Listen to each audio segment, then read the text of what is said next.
Hi viewers, welcome to Andhraprabha. నేను మీ ఉమా. సినీ నటుడు శ్రీకాంత్ అయ్యంగర్ అలియాస్ శ్రీకాంత్ భరత్ గురించి ప్రత్యేకంగా పరిచయం చేయాల్సిన పని లేదు. ఎందుకంటే తరచూ వివాదాస్పద వ్యాఖ్యలు చేస్తూ వార్తల్లో నిలుస్తుంటారు.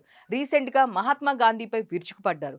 ఆయన మహాత్ముడా, జాతిపితానా అంటూ బూతుల పురాణం అందుకున్నారు. ఎంతమంది అమ్మాయిల్ని వేధించాడు వాడు, మహాత్ముడా, ప్యూడోఫైల్ అంటూ తీవ్రవాద పదజాలాన్ని వాడారు. ప్రస్తుతం ఈ వీడియో సోషల్ మీడియాలో వైరల్గా మారింది. నమస్కారం అండి, నేను మీ శ్రీకాంత్ భారత్. నేను ఏ పోస్ట్ పెట్టినా కామెంట్లు వస్తున్నాడు, పెద్ద పట్టించుకోనండి. కానీ మొన్న అక్టోబర్ 2 గురించి ఏదో పోస్ట్ పెడితే కొందరు ముసలి అప్డేషన్ ఏం తెలుసురా మీకు? 15-16 ఏళ్ళ అమ్మాయిని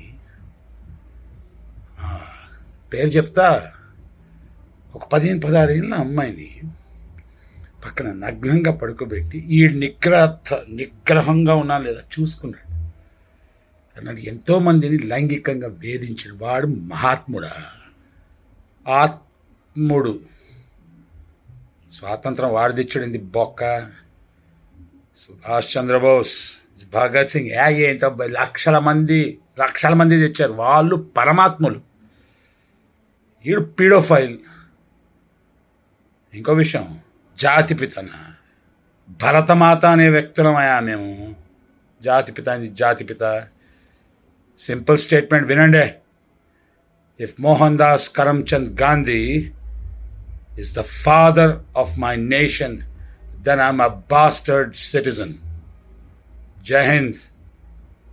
నేర్చుకోండి idiots. Good boys, good girls, and మీరందరూ. Love you all.